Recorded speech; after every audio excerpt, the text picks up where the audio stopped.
Tapi hanya kita di Malaysia saja downgrade.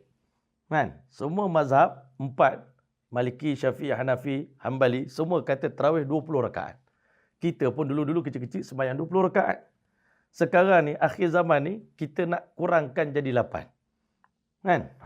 Dah lah sembahyang daripada 50, kurang jadi 5. Puasa pun, tarawih pun 20, kita nak kurang jadi 8 rakaat. Bukan masalah pertikaian pada nombor. Yang pertama saya cakap sendiri. Kita patutnya dalam bulan puasa ni, kita kena delete nombor dalam otak kita, tuan-tuan. 20, 8, 30 juzuk. Ini kena buang. Kita ni tuan-tuan dengan Allah pun dalam bulan puasa, jangan kira. Kan? Kalau dengan anak kuda pun, kita tak kira belanja. Dengan anak kita sendiri, kita tak kira. Sepatutnya dalam bulan Ramadan, jangan pernah fikir, ini dah 8 dah ya? 8 dah kita ni. Kejap lagi habis lah ni. Sebab kita buat ibadat menunggu habis. Orang dulu beribadat tak tunggu habis.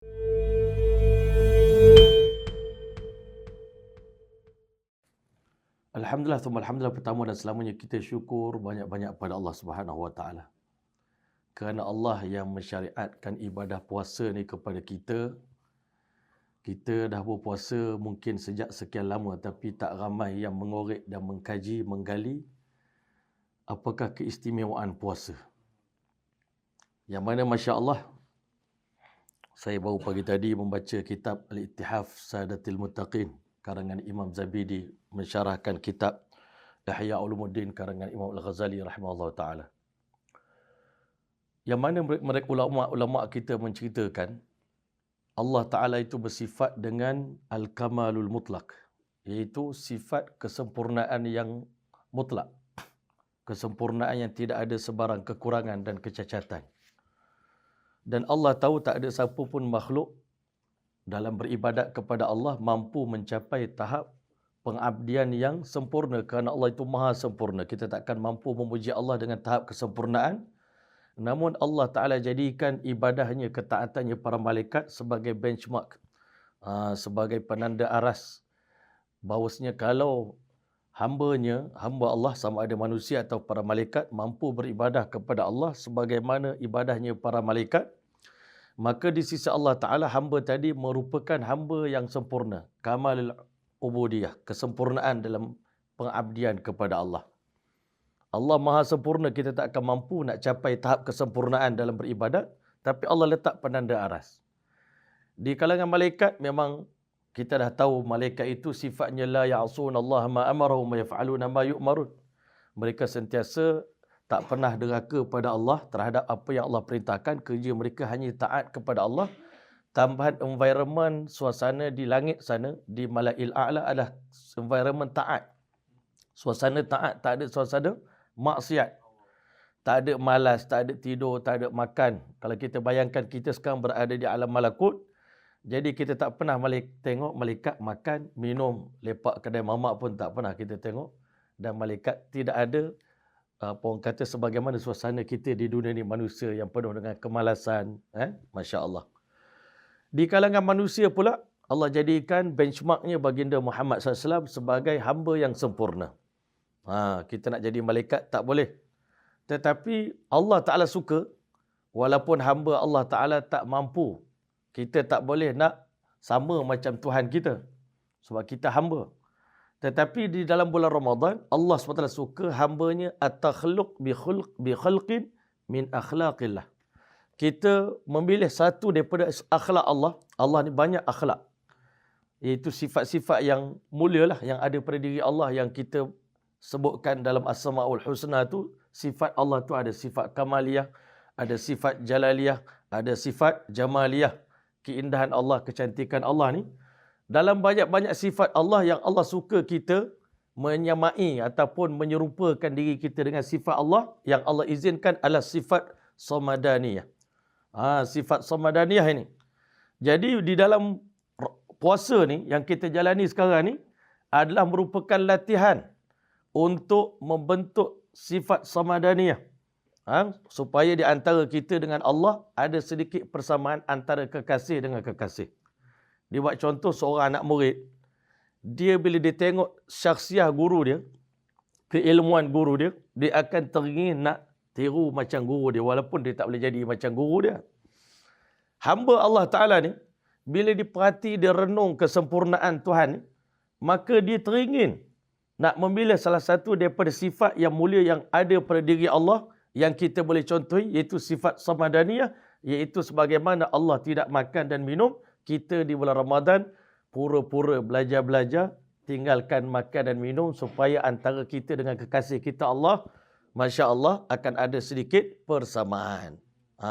Dan meninggalkan isteri, Allah memang tak kahwin.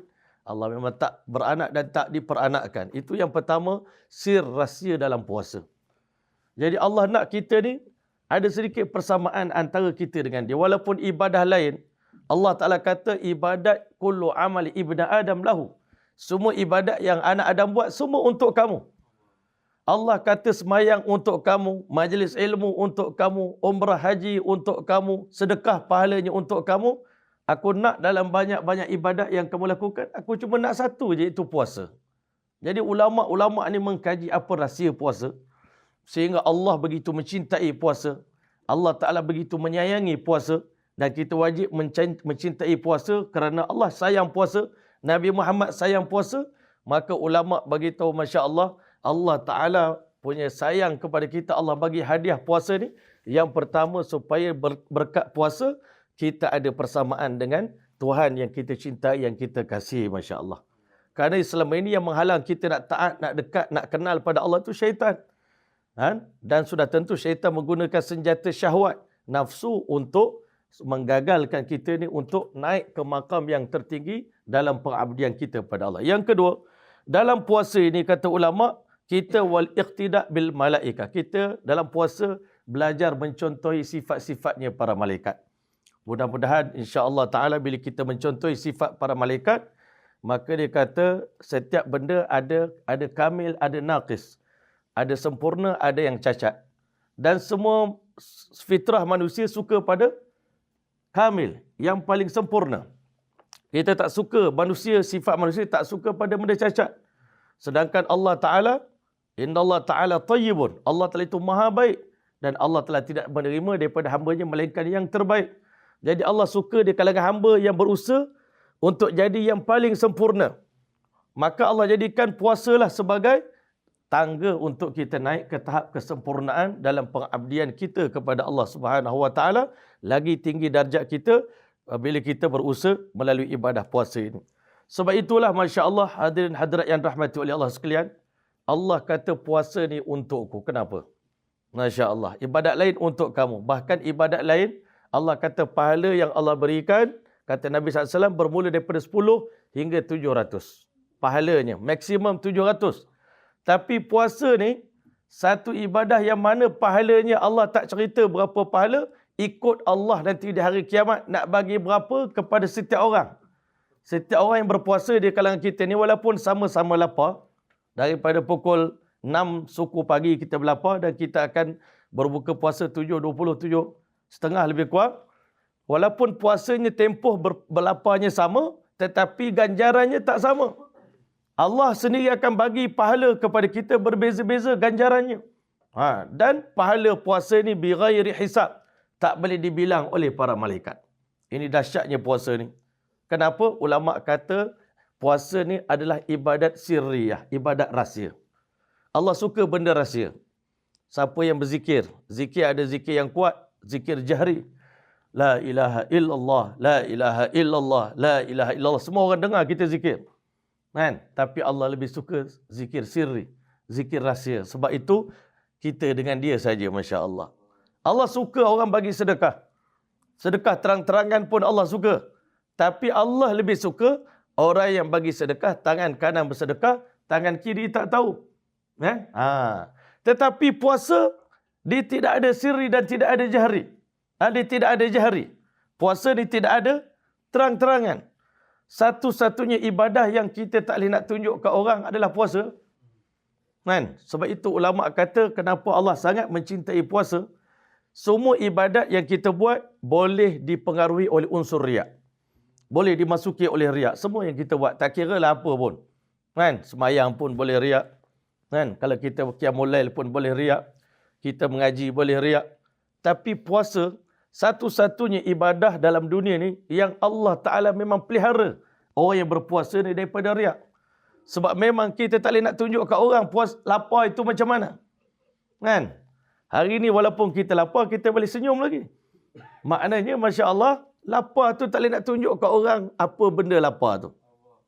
Jadi kalau itu rahsia kita dengan Allah Subhanahu Wa Taala, cuma hanya saja, Masya Allah, antara lapar-lapar tu pula ada 3 peringkat lapar kan. Lapar orang awam, lapar orang khawas, dengan lapar orang khawasul khawas. Masya Allah. Puasanya terbagi kepada 3. Dan batalnya pun terbagi kepada 3, Masya Allah. Orang awam kalau makan, batal. Tapi kalau orang khawas, mengumpat orang, dianggap macam batal pahalanya. Puasa tak batal, tapi batal dia punya pahala puasa tu, Masya Allah. Macam orang pergi hadir solat Jumaat, tapi dia bercakap-cakap tengah imam sedang berkhutbah, dia tak batal Jumaat dia, tapi pahala tak dapat. No point. Jadi tuan-tuan dan rahmati Allah sekalian, satu-satunya ibadah yang terpelihara daripada riak adalah puasa. Tak pernah ada orang berbangga dengan lapar. Kan? Kalau ada orang kata saya bangga dengan lapar saya dan nak tunjuk Tuhan punya lapar dengan lapar saya, apa beza? Sama je. Sama-sama lapar. Jadi kerana itulah Allah Ta'ala sangat mencintai puasa. Dan bahkan dalam menafsirkan, ulama kata ini rahsia yang paling dahsyat sekali yang ada pada puasa yang tak ada dalam ibadat lain. Iaitu, Masya Allah, nanti di hari kiamat, apabila kita ada dosa sesama manusia, kita pernah buat apa-apa kezaliman, nanti di hari kiamat, pahala kita daripada ibadat lain, daripada semayang, kena tolak, kan? Daripada haji, kena tolak, daripada umrah, kena tolak. Kita buat salah dengan manusia ni, ditolak pahala kita sehingga habis. Jadi muflis. Tetapi Allah Ta'ala yang Maha Pengasih, Allah tinggalkan puasa. Puasa ni menjadi dia punya, orang kata reserve, ibadat reserve, untuk daripada pahala yang besar yang Allah bagi kepada hamba ni, rahsia Allah ni, Allah tolak semua lagi baki-baki hutang kita, hutang dosa yang kita buat dengan orang ni. Kata ulama, Imam Sufyan bin Uyainah kata begini, dia kata pahala tadi akan ditolak habis dengan pahala puasa tadi, dan sebahagian besar lagi reserve untuk kita masuk syurga Allah Ta'ala dengan puasa. Ini benda yang saya tak pernah dengar, saya terbaca dalam kitab, saya korek rahsia puasa ni, Masya Allah, rupanya nanti di hari kiamat, bila pahala kita dah habis, Allah tinggalkan puasa ni sebagai reserve untuk selamatkan kita masuk ke syurga. Sebab itu Nabi SAW beritahu nanti di hari kiamat, 2 benda boleh bagi syafaat untuk selamatkan kita daripada api neraka. Semoga kita dapat jaga 2 benda ni. Yang pertama Al-Quran dan juga As-Siyam. Kan? Quran akan bercakap pada Allah. Apa locus standi, orang cakap bahasa sekarang ni. Locus standi yang ada, Quran kata aku menghalang dia daripada tidur di malam hari. Sebab dia ni jaga aku baca Quran dalam solat tahajud. Itu syarat dia lah. Hafiz Quran kena baca Quran dalam solat tahajud. Yang kedua, puasa beritahu pada Allah, aku menghalang dia daripada, Masya Allah, makan dan minum di siang hari. Puasa ni bukan benda haram kita tinggalkan benda halal. Nak beritahu pada kita ni, latihan training puasa ni, yang puasa bagi dekat kita ni, benda halal pun kita tinggalkan demi untuk mencapai redha Allah. Nanti habis puasa, orang Islam, benda haram dia tak akan buat. Sebab di bulan puasa ni, benda halal pun ditinggalkan. Masya Allah. Jadi tuan-tuan dan rahmati Allah sekalian, sebab itu kita tengok bila Allah Ta'ala ciptakan manusia, Allah sumpah 4 kali dalam Al-Quran, وَالتِّينِ وَالزَّيْتُونِ وَطُورِ سِينِينَ وَهَذَا الْبَلَدِ الْأَمِينَ لَقَدْ خَلَقْنَا الْإِنسَانَ فِي أَحْسَنِ تَقْوِيمٍ. Demi buah tin, demi buah zaitun, demi gunung Tursina, demi negeri Mekah yang dijamin keamanan oleh Allah Ta'ala, لَقَدْ خَلَقْنَا الْإِنسَانَ فِي أَحْسَنِ تَقْوِيمٍ. Kami telah ciptakan manusia sehebat-hebat ciptaan, semulia-mulia ciptaan, sesempurna ciptaan. Kita tengok diri kita ni penuh dengan kelemahan. Tapi Allah kata kita makhluk yang hebat. Rupanya tuan-tuan dan rahmati Allah, manusia ni, dia ada 2 sifat. Dalam diri manusia ni, Allah Ta'ala bekalkan kita dengan 2 sifat. Yang pertama, bahimiyah, kebinatangan. Daripada kecil, sebelum kita kenal Allah, kita mengenali setiap benda dengan syahwat kita. Kita tengok dengan mata kita, dengan telinga kita, dengan mulut kita, kita akan mengenali hakikat sesuatu dengan zahir ini, Masya Allah. Dengan kebinatangan, kita pandang benda nak makan. Tengok benda semua nak.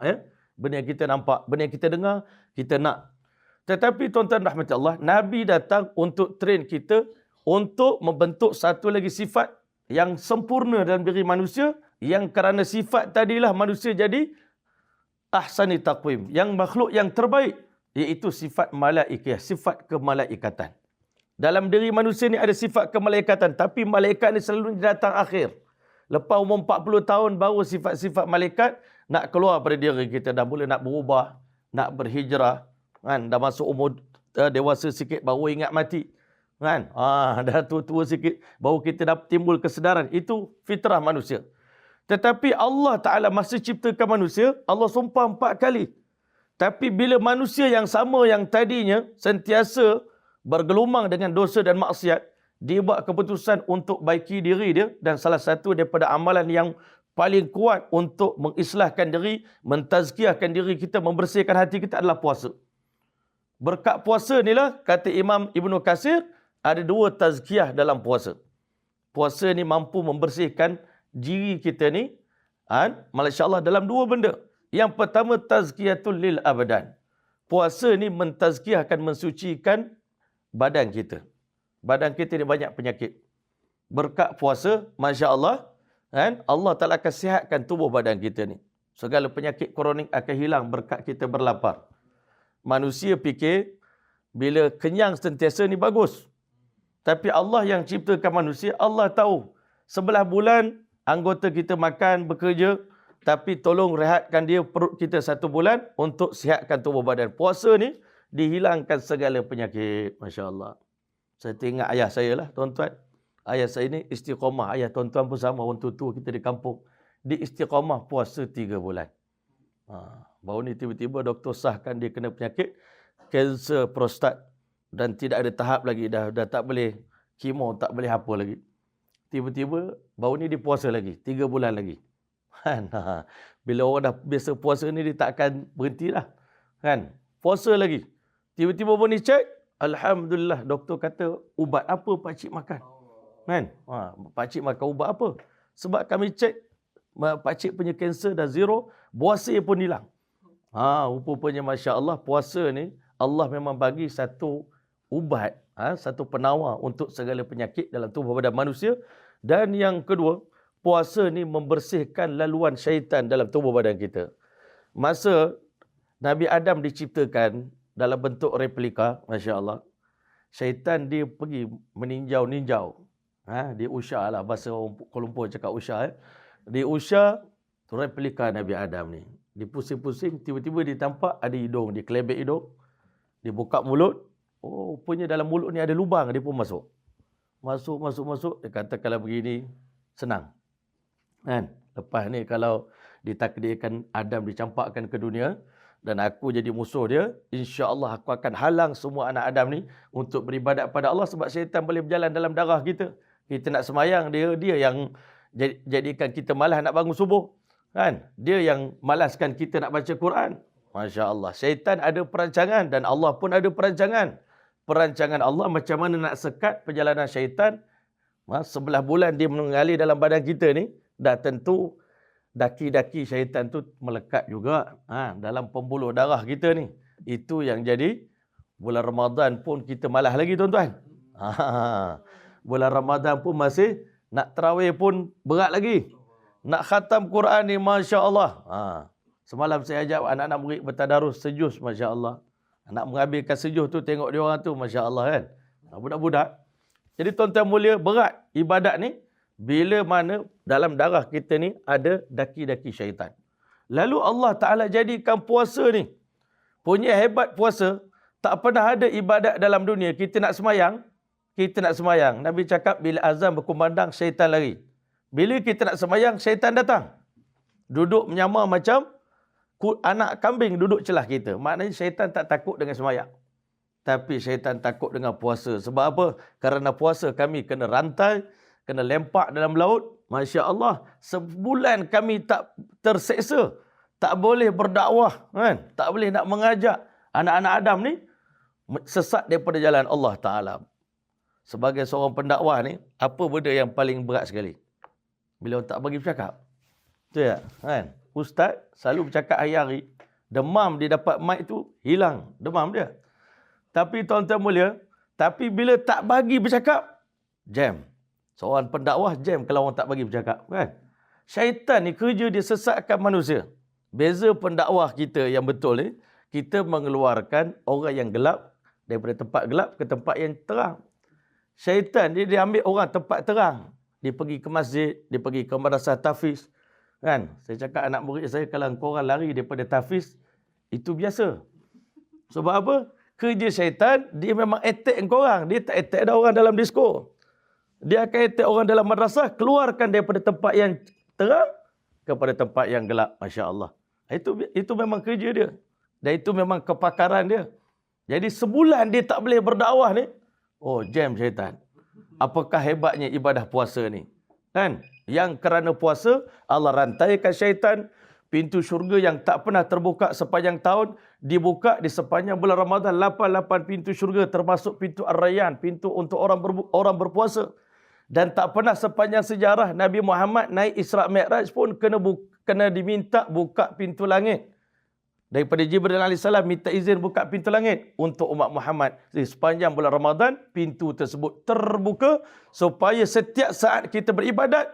Biasa kita baca Quran di bulan lain, kalau kita baca pagi, tunggu malam karang baru report sampai pada Allah Ta'ala. Tapi dia sepanjang bulan Ramadan, sekarang baca, sekarang naik pahala dia. Bukan malaikat yang bawa. Selalu malaikat yang bawa. Ya Allah, ini zikir dia pagi ni Allah. Ini Quran dia. Tapi sekarang amalan tu naik sendiri kepada Allah Ta'ala dan dinilai sendiri oleh Allah Ta'ala. Dan tak pernah sepanjang sejarah Allah berbangga dengan hamba dia. Sekarang ni Allah sedang tunjuk kat malaikat. Ingat tak dulu? Masa aku nak buat manusia, engkau orang semua tak macam kurang puas hati lah. Kan? Tanya, wahai Allah, patut ke kau jadikan manusia ni nanti dia orang buat kerosakan. Sekarang malam ni aku tunjukkan kau orang. Okey tak manusia ni? Ya Allah, kalau kami jadi dia orang pun belum tentu kami lulus ujian ini, ya Allah. Dia orang ada nafsu, kami tak ada nafsu. Sebab tu malaikat, Masya Allah, sangat respect pada manusia. Bila khususnya dalam bulan Ramadan, Masya Allah. Dia paling respect mula-mula pada Nabi Adam lah. Nabi Adam dulu tak ada malaikat tak ada ilmu nama-nama benda. Tapi bila Allah ajar Nabi Adam nama-nama benda, malaikat dah mula angkat tangan selut pada manusia. Memang patutlah dia orang jadi khalifah. Sebab dia orang semua tahu kegunaan-kegunaan setiap benda dalam dunia ni. Batu gunanya apa, kayu gunanya apa. Kami malaikat tak perlu pun batu dan kayu. Sebab kami tak makan pun nak masak apa. Kan? Kami tak makan. Jadi kami tak perlu buat rumah. Kalau manusia, dia kena fikir tentang kayu. Kayu merebaunya macam mana, kayu cengalnya macam mana. Sebab dia orang nak buat rumah. Malaikat tak payah fikir semua benda tu. Itu respect yang pertama malaikat pada manusia. Respect yang kedua, bila Nabi Ibrahim nak dicampak dalam api. Jibril AS turun ke dunia. Kan? Allah Ta'ala kata, aku nak tunjuklah kepada kamu kehebatan manusia ni yang kamu rasa manusia tak hebat. Sekarang, kamu malaikat gelabah tengok Nabi Ibrahim kekasih Allah nak kena campak dalam api. Tapi Allah Ta'ala tak bagi keputusan suruh tolong. Ni macam mana? Malaikat dah tak boleh fikir dah. Akhirnya Jibril AS minta izin pada Allah. Kami nak turun ke dunia nak tolong manusia. Tiba-tiba Nabi Ibrahim cakap, amma ilaika fala. Kan? Kalau pertolongan datang daripada Tuhan sendiri, Tuhan balik. Saya tak perlukan Tuhan. Hasbi Allah wa ni'mal wakil. Oh, malaikat Jibril kata, ini dahsyat ni manusia ni. Dulu kami tak sangka manusia ni hebat macam ni. Dan kehebatan yang ketiga manusia ni, pada saat Nabi besar Muhammad SAW dibaling batu oleh orang Taif, hari itu bukan sekadar malaikat minta izin. Allah izinkan Jibril turun untuk tolong Nabi Muhammad SAW. Jibril minta nak tolong, wahai Muhammad, izinkan kami lagakan 2 gunung di Taif ni. Masya Allah, ternyata Nabi Muhammad kata, jangan wahai Jibril. Ini kalau tadi Nabi Ibrahim tu Allah tak suruh. Hak ni Allah suruh. Tapi tetap saja Nabi Muhammad kata, kalau walaupun hari ni nenek moyang orang Taif tidak beriman pada Allah Ta'ala, aku berharap akan lahir daripada keturunan zuriat orang Taif ni, golongan yang beriman pada Allah, yang tidak sekutukan Allah dengan sesuatu. Jadi tuan-tuan mulia, malam Isra' wal Mi'raj itu sebenarnya ada kaitan dengan puasa ni tuan-tuan. Yang kita sebut tadi, bila kita ni sebagai hamba Allah, bila kita perhatikan kepada kesempurnaan sifat Allah ni, kita ada teringin nak menyerupai sifat Allah. Zat Allah tak boleh serupa. Tapi sifat Allah kita nak tiru. Tuan-tuan dan rahmati Allah, bila kita perhati pada Allah Ta'ala ni, kita akan ada sifat teringin sebagaimana seorang anak murid tengok guru dia hebat ilmu, akhlak, amalan, anak murid nak mencontohi amalan guru dia. Maka tuan-tuan akan membangkitkan rasa sayang, rindu. Sebab itu tuan-tuan, Allah Ta'ala jadikan Nabi Muhammad SAW ni insan contoh dalam segi menaik darjat dia ke tahap kamalat, kesempurnaan, sehingga pada malam Isra' wal Mi'raj Allah Ta'ala zahirkan antara Jibril dengan Nabi Muhammad SAW, siapa lagi tinggi darjatnya. Rupanya lebih tinggi manusia. Khawasul insan afdalu min khawasil malaika. Orang-orang VVIP di antara manusia ni lebih tinggi daripada VVIP para malaikat. Para malaikat yang paling VIP sekali, yang paling tinggi sekali Jibril AS, paling muqarrabin, paling dekat dengan Allah. Tetapi malam itu Allah zahirkan siapa yang taat kepada Allah, laqad khalaqnal insana fi ahsani taqwim, naik darjat Nabi ke tahap tertinggi, lebih tinggi daripada Sidratul Muntaha bila roh manusia ni disucikan oleh Allah. Sebab itu Nabi sebelum naik Isra' Mi'raj dibersihkan hati daripada kotoran, maka akhirnya Nabi diizinkan oleh Allah naik ke Sidratul Muntaha sampai ke arasy Allah, dapat bermunajat dengan Allah Ta'ala. Tuan-tuan yang mulia, siapa membina kekuatan roh, dia akan diangkatkan darjat di sisi Allah. Tapi siapa yang siang malam kerjanya membina kekuatan jasad, summa radadnahu asfala safilin, kami akan rendahkan mereka kepada darjat yang paling hina sekali. Sebenarnya syaitan yang menghasut manusia supaya manusia jadi hina. Allah dan para Nabi nak kita jadi manusia yang sebenar, manusia yang sempurna. Sebab itu tuan-tuan yang rahmati Allah, Ramadan datang. Kata Imam Syah Walillah Muhaddis Dahlawi, semua manusia ada niat nak jadi baik. Semua manusia, sebab kita ni daripada malaikat, roh kita daripada alam malaikat. Kan? Maka roh manusia ni sentiasa meronta-ronta nak jadi baik, nak taat pada Allah. Sebagaimana malaikat, dia hanya tenang bila dia taat pada Allah. Malaikat tak pernah buat dosa. Jadi sifat itu memang ada pada diri kita. Sebab itu bila kita buat dosa, kita gelisah. Selagi tak taubat. Memang kecenderungan itu ada. Tapi umumnya, kita selalu tewas dengan nafsu kita. Jadi Allah yang Maha Pengasih, Maha Penyayang, Allah telah jadikan Ramadan ni satu-satunya bulan untuk kita melatih. Memang kadang-kadang kita ni nak jadi baik, tapi baru 3 hari, okey, kan? Tiba-tiba, pom, pula terbalik pula, Masya Allah. Kan? Kita akan tengok banyak orang nak berhijrah, baru dia betul-betul dah semangat, menangis-nangis dah. Kan? Masa bertaubat tu. Tapi nanti dia ulang balik kesilapan dia, sebab dia tak ada kekuatan. Tak ada kekuatan untuk istiqamah. Jadi Allah Ta'ala jadikan bulan Ramadan ni bulan untuk melatih istiqamah. Latih istiqamah. Jadi waktu ini tuan-tuan rahmati Allah, rupa-rupanya tabiat nafsu manusia ni, ulama' telah buat kajian, man ja'a batnuhu, kata pepatah Arab, kata-kata ulama', barang siapa yang lapar perutnya, maka dia kata akan kenyanglah, syabi'a a'dha'u, akan kenyanglah anggota-anggotanya. Maksudnya apa? Bila kita lapar, anggota kita tenang. Mata tak nak tengok maksiat, tangan tak nak buat maksiat, kemaluan tak nak buat maksiat, nafsu kita pun jadi, bila lapar, dia tunduk nafsu kita ni, tuan-tuan, Masya Allah. Kan?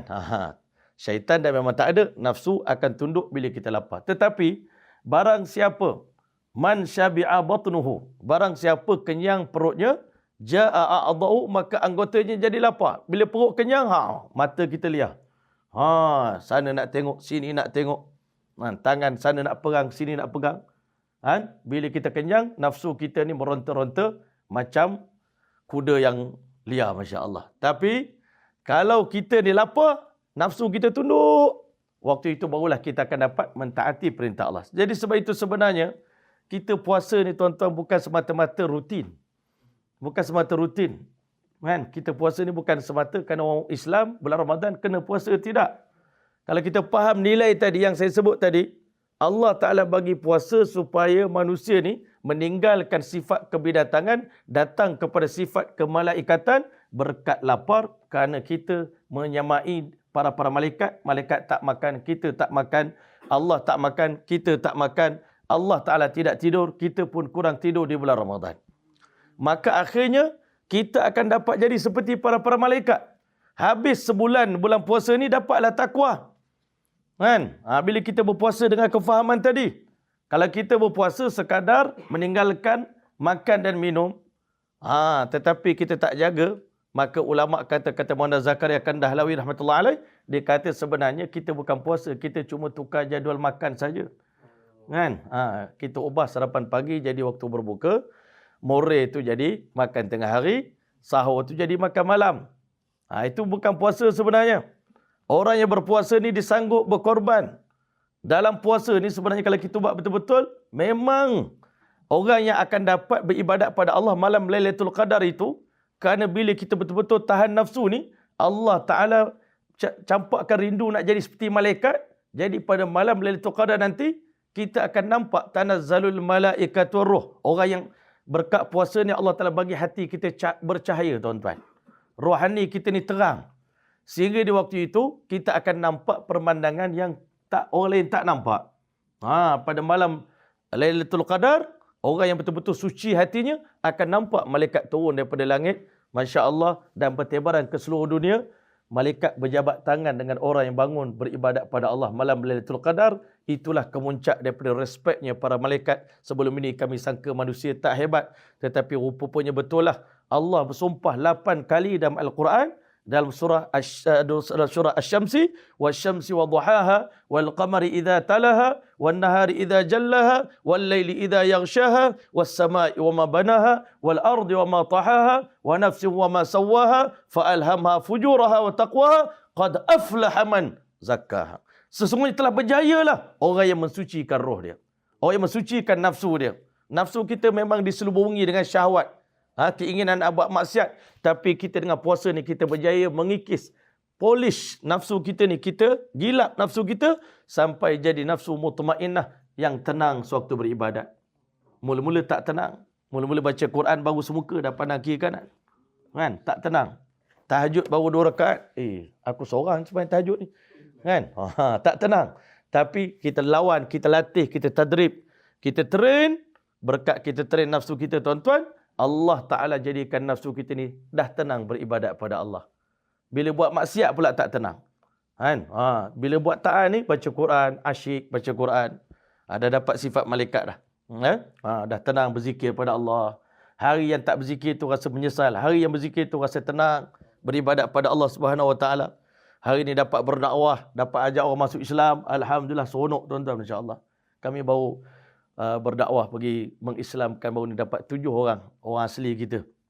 Malam terakhir sebelum Ramadan dapat di belah Pendras, kampung Pendras dekat Kuala Kerau, di Temeloh, masya-Allah. Kita seronok, tuan-tuan. Bila kita dah latih diri kita ni buat benda baik, lama-lama bila kita buat tu dapat rasa kebahagiaan. Kan? Idza sarratka hasanatuka, bila kamu buat baik kamu rasa bahagia, dan bila kamu buat dosa kamu rasa sedih, wa anta mu'min, di saat itu kamu telah pun beriman pada Allah. Sebenarnya puasa ni bukan berlapar 30 hari, tarawih 30 hari, baca Quran khatam 30 juzuk. Itu amalan yang nak membantu kita naik ke alam, ke arah kemalaikatan. Nak jadikan kita seperti malaikat. Buat amal-amal tersebut dengan cara meninggalkan berlapar, masya-Allah. Akhir sekali, tuan-tuan mulia, masya-Allah, saya nak cerita kepada tuan-tuan, selama ini kita dah berpuasa lama, tetapi kebanyakan kita tak merasa nikmat berpuasa. Kan? Kita dah puasa, Allah kata dapat takwa, tapi kita tengok diri kita habis puasa, bahkan tengah puasa pun tak bertakwa. Kan? Masya-Allah. Buktinya apa? Kalau tengok Facebook, kalau jeling-jeling sikit lah, bulan puasa ni tak boleh tengok sebenarnya, jeling-jeling sikit-sikit. Tak habis lagi orang bergaduh dalam bulan puasa. Tak habis lagi orang mengumpat. Sedangkan kata ulama, kalau kita dah mengumpat orang bulan puasa, tak ada beza antara kita meninggalkan makan ataupun kita makan. Dah mengumpat, dah fitnah orang. Dan kalau kita tengok cerita politik, tak habis, tuan-tuan. Memang politik tu sebahagian daripada Islam, tetapi kalau dah bulan puasa pun kita bergaduh lagi, itu bukan politik Islam dah tu. Jadi tuan-tuan rahmati Allah sekalian, nak beritahu kepada kita ni, masya-Allah, banyak kita berpuasa tetapi kita tidak mencapai manfaat kebaikan daripada puasa. Macam makan ubat tapi tak berkesan. Apa sebab dia? Saya mengkaji, lebih kurang ada beberapa kesalahan kita dalam berpuasa. Yang pertama, ulama kata, hendaklah untuk mencapai hakikat puasa, hendaklah kita menjauhi makanan yang mewah sewaktu berbuka puasa. Ini benda paling besar sekali. Orang Malaysia kena ambil pengajaran. Arab Saudi yang kaya, dia tak habis makan banyak, tuan-tuan, masa berbuka puasa. Orang Saudi duit banyak. Kalau dia nak beli, dia boleh beli. Tapi kalau tuan-tuan pergi ke Masjidil Haram, waktu berbuka puasa, apa dia makan? Air zam-zam, kurma, sikit labat, lepas tu roti masam tu ada apa ni? Itulah dia makan kena kita, tuan-tuan. Rupanya bila makan sikit waktu berbuka puasa, barulah matlamat puasa tercapai. Kata Imam Ghazali rahmatullah alaih, syarat untuk dapat kesan takwa dalam puasa ni, nak dapat dia punya kesan dia, hendaklah satu orang berpuasa tahap kelaparannya di bulan Ramadan terlebih tinggi daripada di luar bulan Ramadan.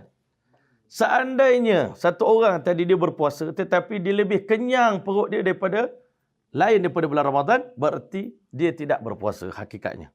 Kan? Macam kita lah, tuan-tuan. Sebab tu masalah kita ni bazar Ramadan. Orang berniaga tu bagus dah, tapi kita yang tak bagusnya, tuan-tuan. Bila membeli belah tengah lapar, selalunya kita akan beli benda yang kita tak nak makan pun kita beli. Kan? Padahal cukup dah biryani satu ni. Tapi kita beli lagi. Ikan tak boleh makan dengan biryani. Tak ngam, tapi dah terbeli dah. Itu masalah dia, tuan-tuan. Jadi kita tak dapat hakikat puasa sebab kita punya perut sekarang ni lebih kenyang daripada waktu kita tidak berpuasa. Jadi sebab tu tak dapat point di situ, tak dapat hakikat dia. Yang kedua, tuan-tuan rahmatullah, kesilapan paling banyak sebelum berbuka puasa. Yang pertama, sebelum berbuka puasa, banyak orang menghabiskan masa doa paling mustajab. Nabi beritahu sebelum berbuka puasa ada detik yang doa kita tak akan ditolak oleh Allah. Waktu itu kita tak sibuk berdoa, kita sibuk suruh anak yang puasa duduk belah sini, anak yang tak puasa duduk belah sini. Anak yang tak puasa tak boleh makan rojak, tak boleh makan sate. Abang puasa boleh makan. Ini silap. Sepatutnya bulan puasa ni kita latih anak-anak kita, inilah hebatnya Ramadan, inilah raunak. Bahasa Urdu kata raunak. Inilah keindahan Ramadan. Sebab apa? Bulan Ramadan ni ayah bagi kita makan sedap-sedap. Kan? Bukanlah maksud sedap tadi bermewah-mewahan, tapi maksudnya sedikit lebih daripada waktu biasa tetapi tidak membazir, masya-Allah. Yang ketiga, masya-Allah, tuan-tuan rahmat Allah, waktu nak berbuka puasa ni lah sepatutnya kita ni kena fikir makanan yang ada atas meja saya ni kena sedekah kepada orang di sebelah sana, masya-Allah. Bahkan orang-orang soleh menganggap risau tentang makan di bulan puasa ni adalah menyalahi daripada tujuan tawakal kita pada Allah Ta'ala. Risau tentang makan. Kita daripada pagi dah risau. Abang, petang nak makan apa? Kan? Orang soleh kalau lepas asar tu, dia tak ada fikir lagi tentang nak makan apa. Jadi tuan-tuan, hari tu saya pergi membagi-bagikan makanan sabil kepada orang di Mekah, tuan-tuan. Biasa di Mekah ni kalau kita pergi umrah, kita akan bagi makan petang-petang orang makan. Dan tuan-tuan akan tengok suasana memberi makan orang berbuka puasa ni sangat luar biasa di negara Arab. Besar kemah sebesar surau ni. Sebesar surau ni kemah, saya seorang sponsor untuk orang jemaah bagi makan. Contohlah, ini orang Arab kaya kan. Tapi nak beritahu pada kita ni. Jadi saya buat collection tahun itu kepada jemaah-jemaah. Daripada Facebook ni dapatlah 55,000 duit. Nak dihabiskan dalam tempoh 8 hari. Saya kata, seronok pun ada tapi menyesal pun ada kan. Sebab apa, nak keluarkan duit tu susah. Satu hari boleh keluar 4,000 saja. Kita nak perhabis duit banyak ni. Jadi kena nak keluarkan duit satu hal. Lepas tu nak tukar duit, nak beli makanan lagi. Lepas tu nak bagi-bagi. Tiba-tiba, masa kita sibuk bagi makan orang berbuka puasa ni, habis nasi dah kita dah bagi. Arab ni memanglah, kita bagi je, diserbu kita, tuan-tuan. Dengan kita-kita pun terpelanting. Kan? Kita nak bagi dia makan. Tuan-tuan rahmat Allah, akhirnya selepas habis bagi-bagi, tiba-tiba azan berkumandang. Waktu itu saya cuma sempat minum air dengan makan kurma. Kawan saya seorang pegawai bank, Maybank kat sini, kawan saya, Masya Allah. Tiba-tiba tengah-tengah orang azan tu, tiba-tiba saya tengok air mata dia mengalir, Masya Allah. Saya tanya, bang, kenapa bang nangis? Ustaz, dia kata, lama dah abang puasa. Tapi inilah sepanjang hidup abang, selepas 50 tahun hidup, ini kali pertama abang rasa kemanisan yang sebenar dalam berpuasa. Tak pernah rasa manis macam ni. Tak pernah rasa seronok macam ni. Saya kata, bang, apa rahsia dia? Kan? Selama ini tak pernah rasa, tiba-tiba hari ni rasa. Memang berpuasa di Mekah tu satu pengalaman yang sangat indah. Tapi bagi makan orang berbuka puasa ni, saya kata, bang, baru satu sunnah Nabi kita amalkan, iaitu memberi makan orang berbuka puasa. Sunnah yang kecil. Tapi kita dah rasa bahagia. Apatah lagi kalau kita ni berpuasa, ikut betul-betul jadual macam jadual puasa Nabi besar Muhammad SAW. Kita ada 24 jam. Tapi apa beza puasa kita dengan puasa Nabi? Baru ambil satu juzuk daripada sunnah Nabi, abang dah rasa bahagia. Itu pun saya cakap bang, itu pun duit orang bang. 50,000 ni. Kalau kita bagi duit kita sendiri dalam bank, 50,000 kita bagi makan orang berbuka puasa. Kan? Semalam saya ambil kesempatan pergi bandar, saya beli makanan untuk anak tahfiz saya. Saya kata selama ini kita ustaz-ustaz, dua orang bagi sumbangan, tapi duit kita simpan. Kan? Kali ini apa kata ustaz sendiri keluar, bagi makan anak murid sendiri, Masya Allah. Memang kita rasa syahdu. Allah Ta'ala bagi rasa bahagia sangat bila dapat bagi makan orang berbuka puasa. Dia bermula di situ. Bila kita berbuka puasa dengan cara yang betul, insya-Allah segala perjalanan 24 jam ibadat kita menjadi betul. Bila kita makan banyak masa berbuka tu, insya-Allah nanti lepas maghrib mengantuk. Kita ingat tak apalah, kita tidur sekejap kot lepas maghrib. Nanti bila tarawih nanti fresh. Rupanya sekali kita tidur lepas maghrib, patutlah makruh tidur lepas maghrib. Dia mengantuk pula tarawih. Lepas mengantuk tarawih sampai ke tahajud pula. Abang ni semalam tak ada macam ni. Kan? Rupanya bila silap berbuka puasa, maka dia silap habis. Masya Allah. Sebab itu Nabi pesan, hasbuka luqaimat yuqimna sulbat. Cukuplah waktu berbuka puasa, makan beberapa suap makanan yang dapat menegakkan tulang belakang. Ulama bilang, luqaimat tu apa? Daripada 3 suap hingga 9 suap sahaja. Ada boleh buat? Kan? Ada berani? Saya pernah cuba buat tapi tak ada banyak hari lah. Tapi ulama kata kalau tak boleh makan 9 suap, kurang-kurang makan tu sekadar, orang Kelantan kata rok, rok nak bangun, nak berdiri. Rok nak buat ibadat. Ada kekuatan, sikit tenaga, dah berhenti. Jangan sampai kenyang. Dia biasa memang kita makan ni ada yang tengah sedap sangat. Kalau tambah sikit lagi okey ni. Yang tambah sikit lagi okey tu buang. Makan sampai ke tahap tu je. Masya Allah. Lepas tu kita berhenti. Dan kita akan dapati insya Allah ada kekuatan untuk beribadat pada Allah Subhanahu Wa Taala. Kita jangan bandingkan ibadat ni dengan orang kita, Masya Allah. Tadi saya dengar sahabat saya bagi tazkirah, Maulana Lutfi Muharram. Dia bagi tazkirah dekat Kampung Baru. Dia kata bulan Ramadan ni sepatutnya kita upgrade. Tapi hanya kita di Malaysia saja downgrade. Kan? Semua mazhab 4, Maliki, Syafi'i, Hanafi, Hambali, semua kata tarawih 20 rakaat. Kita pun dulu-dulu kecil-kecil sembahyang 20 rakaat. Sekarang ni, akhir zaman ni, kita nak kurangkan jadi 8. Kan? Dah lah sembahyang daripada 50, kurang jadi 5. Puasa pun, tarawih pun 20, kita nak kurang jadi 8 rakaat. Bukan masalah pertikaian pada nombor. Yang pertama saya cakap sendiri. Kita patutnya dalam bulan puasa ni, kita kena delete nombor dalam otak kita, tuan-tuan. 20, 8, 30 juzuk. Ini kena buang. Saya pernah pergi ke Canberra Highland, saya jumpa seorang toki kuda, tuan-tuan. Masya Allah, orang putih. Dia ada 50 ekor kuda. Saya kata, saya baru ada 13 ekor kuda pun, saya punya perbelanjaan dah cukup besar. Abang ni 50,000. How much you spend for semua ni kuda-kuda ni? Dia kata, awak ada anak? Dia bagi saya satu jawapan yang sangat tepat lah. Awak ada anak? Ada anak. Anak awak bawa 8 orang. Berapa duit engkau habiskan untuk tiap-tiap orang anak kamu? Tak ada, saya tak kira-kira. Dia kata dengan kuda pun kau jangan kira. Kita ni tuan-tuan dengan Allah pun dalam bulan puasa jangan kira. Kan? Kalau dengan anak kuda pun kita tak kira belanja. Dengan anak kita sendiri kita tak kira. Sepatutnya dalam bulan Ramadan jangan pernah fikir, ini dah 8 dah ya? 8 dah kita ni. Kejap lagi habis lah ni. Sebab kita buat ibadat menunggu habis. Orang dulu beribadat tak tunggu habis. Siti Fatimah radhiyallahu ta'ala khatamkan 30 juzuk Quran dalam 2 rakaat sembahyang tahajud, khatam 30 juzuk. Dibangun nak angkat takbir lagi, tiba-tiba azan subuh. Siti Fatimah kata, ya Allah, kenapa kau jadikan malam ini terlalu singkat bagiku, ya Allah. Kita hari ini sembahyang, baru imam baca panjang sikit. Sepatutnya tuan-tuan, kita hari ini ada timbul keseronokan, dah umur dah 40 ni.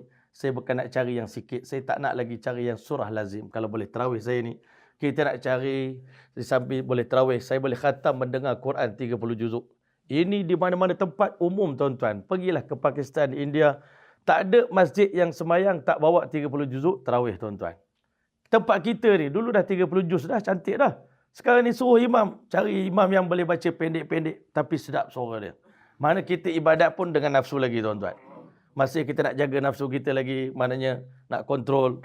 Sepatutnya inilah bulan kita nak tunjuk pada Allah. Bulan lain saya berkira ya Allah dalam beribadat. Ini bulan saya tak nak kira ya Allah. Saya nak cari. Saya di Jepun tuan-tuan jadi imam. Kadang-kala makmum kami nak semayang ni tuan-tuan. Dia terpaksa drive 500 km untuk datang ke masjid kita tuan-tuan. 500 km. KL mungkin Pulau Pinang tuan-tuan. Kan? Mungkin Johor ke Pulau Pinang. Jaraknya tuan-tuan. Nak hadir semayang tarawih, Masya Allah. Punya semangat. Bila pagi raya, saya habis semayang raya. Dia peluk saya menangis, Masya Allah. Terima kasih Ustaz imamkan kami. Dia kata, 16 tahun kami duduk kat Jepun. Tak pernah merasa nikmat solat tarawih. Tak pernah rasa nikmat solat hari raya. Ustaz datang bawa seri dalam hidup kami. Sampai sekarang saya pergi, dia orang tak lupakan kita. Betapa bernilainya makna tarawih bagi orang yang duduk di luar. Kita hari ni Masya Allah, dah Allah Ta'ala bagi masjid yang cantik, kapet yang hebat. Kapet baru tukar pula tu. Pihak AJK nak bagi kita semangat. Tapi kita pula Masya Allah lemah dalam beribadat. Puncanya sebab masa makan tadi. Dan rohani kita terlalu lemah tuan-tuan. Sebab kita tidak ada syauq kepada Allah Ta'ala. Tidak rindu pada Allah. Sepatutnya macam tadi kita ni. Bila kita faham, nampak kamalat Allah, kesempurnaan Allah. Kita teringin nak meniru sifat-sifat Allah. Lalu membangkitkan rasa respect dan rindu pada Allah Ta'ala.